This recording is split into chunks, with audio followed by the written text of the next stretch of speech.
Welcome students. आज हम पढ़ेंगे evolution of operating system. Operating system जब शुरुआत हुई और ऑपरेटिंग सिस्टम जो इवॉल्व हुआ वो कैसे हुआ, मतलब किस तरह से ऑपरेटिंग सिस्टम एक के बाद एक के बाद एक के बाद एक आता गया और आज हम जिस एरा में खड़े हुए हैं वो कैसे आया। तो ऑपरेटिंग सिस्टम जो था वो एक क्या था कि एक सिस्टम प्रोसेस थी जो कि दो तरह से काम करती थी, या तो सीरियली या फिर कॉन्करेंटली। मतलब आपको अगर कोई प्रोसेस को गुजारना है उसमें से ऑपरेटिंग सिस्टम से, तो process P1 P2 P3 P4 या तो वो 1 2 3 4 जिस ऑर्डर में है उस ऑर्डर में आएंगी, या फिर वो सारी एक साथ भी आ सकती हैं कॉन्करेंटली। और इस तरह से जब वो आती हैं, या अगर सिंगल आएंगी तो सिंगल को जो भी रिसोर्सेज लगेगा वो दे देंगी, लेकिन कॉन्करेंटली आएंगी तो फिर रिसोर्सेज एलोकेशन कैसे होगा। तो यहाँ पे क्या था कि रिसोर्स जो थे कंप्यूटर का किस तरह से यूज किया जा रहा है ये डिफाइन करता था उसका प्रोग्राम, कि वो प्रोग्राम किस तरह का है। मतलब एक सिंगल प्रोग्राम जो है वो या तो सीरियली रिसोर्सेज को यूज कर रहा है या फिर एक साथ पूरे पूरे रिसोर्सेज को यूज कर रहा है। तो टोटल जो है वो कहानी ये थी कि रिसोर्स के ऊपर डिपेंड करता था। It is completely dependent on the resources whether it is use dynamically और सीरियली। अगर डायनेमिकली है तो ठीक है, डायनेमिक के हिसाब से हमने तैयारी करी और उसके एग्जीक्यूशन के लिए, और सीरियली है तो सीरियली में तो कोई दिक्कत है ही नहीं। तो क्या होता था कि यहाँ पे जितने भी एक्टिव प्रोग्राम्स होते थे ना, उनके डिफरेंट डिफरेंट स्टेजेस के लिए हम डायनेमिकली उसको असाइन करते थे रिसोर्सेज को। और ऑपरेटिंग सिस्टम जो थे वो अलग अलग टाइप के आते गए।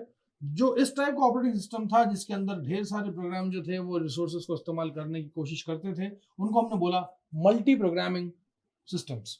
मल्टी प्रोग्रामिंग सिस्टम की एबिलिटी क्या थी कि बहुत सारे प्रोग्राम जो थे वो अलग इंटरलीव्ड फैशन में, इंटरलीव्ड फैशन मतलब ये कि एक साथ सारे के सारे रिसोर्सेज को यूज करने की कोशिश करते थे। मतलब बहुत सारे रिसोर्सेज जैसे R1 R2 R3 तीन रिसोर्सेज हैं, वो processor P1 P2 P3 P4 P5, तो हो सकता है कि ये सारे के सारे R1 पे, कुछ R2 पे, कुछ R3 पे, या हो सकता है सारे के सारे R1 पे रिसोर्सेज को एलोकेट यूज करने की कोशिश करें। अब चाहे सीरियल हो या मल्टी प्रोग्राम ऑपरेटिंग सिस्टम हो, इसके भी ढेर सारे वेरिएशन आए, और ये वेरिएशन हम नेक्स्ट वीडियोस के अंदर आगे देखेंगे भी, कि हमने जितने भी वेरिएशन है वो सारे पढ़ेंगे और एक एक करके पढ़ेंगे, उसकी चिंता नहीं है हमें। लेकिन हाँ, कुछ कुछ मोटे मोटे तौर पे अगर बोला जाए तो batch processing, multi programming, serial processing, इस टाइप के ऑपरेटिंग सिस्टम आते गए। अच्छा, मेन चीज जो थी वो ये थी कि हमें एक ऐसा ऑपरेटिंग सिस्टम डेवलप करना था जो कि हिस्ट्री में अपनी एक जगह कायम करे, और इसीलिए हम इसको इवॉल्व करते गए। इवन आज भी अगर कोई कंपनी काम कर रही है किसी ऑपरेटिंग सिस्टम पे या किसी उसकी अपडेट पैचेस पे, तो वो ये है कि वो उसको और बेहतर बनाना चाहते हैं, सिस्टम की परफॉर्मेंस को और बढ़ाना चाहते हैं। तो ये हिस्टोरिकल डेवलपमेंट कोई एक दिन में नहीं हुआ, ये धीरे धीरे धीरे धीरे करके होता गया। वो ये सारे की सारी चीजें जो थी वो मेन फ्रेम से होती गई। मेन फ्रेम से इसको रिट्रेस करते गए हम मिनी कंप्यूटर्स पे, मिनी कंप्यूटर से हम उसको और रिट्रेस करा हमने माइक्रो कंप्यूटर्स पे, और आज के डेट में पर्सनल कंप्यूटर्स। ये कॉन्सेप्ट्स, ये आइडियाज जो थे ये अलग अलग तरह के सिस्टम पे अलग अलग टाइम पे इंप्लीमेंट किए गए, और सबका अलग अलग परफॉर्मेंस भी था। मतलब वैल्यूएशन जो परफॉर्मेंस का था वो सबका अलग अलग था। अच्छा, ये हम जो इतनी बात करने के बाद अगर बोल सकते हैं कि कुल मिला के प्रोग्राम का एग्जीक्यूशन की टेक्निक, इसका जो एक नॉर्मल रफ स्केच होता था, ये हर ऑपरेटिंग सिस्टम देता था। मतलब मसलन के तौर पे कि वो एडिट, कंपाइल और एग्जीक्यूट साइकिल उसकी कितनी लंबी चलेगी।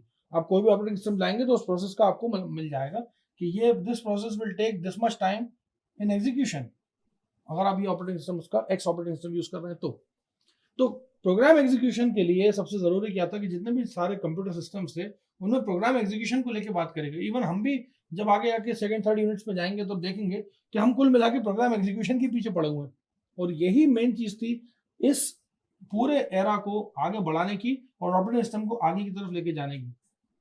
इसका एनवायरनमेंट, इसकी प्रोडक्टिविटी, प्रोग्राम का प्रिपरेशन कैसा, ये सारी चीजें इंपॉर्टेंट थी किसी भी ऑपरेटिंग सिस्टम को इवॉल्व होने के लिए। और यहीं से हमने अपने आगे की नेक्स्ट जनरेशन की तरफ अग्रसर हुए और अच्छे अच्छे ऑपरेटिंग सिस्टम हमने इंट्रोड्यूस करे। ये था एक छोटा सा नमूना, एक छोटा सा इंट्रोडक्शन था इवोल्यूशन का। हम इसको बहुत अच्छे से पढ़ेंगे जब हम अलग अलग तरह के ऑपरेटिंग सिस्टम देखेंगे। Thank you so much.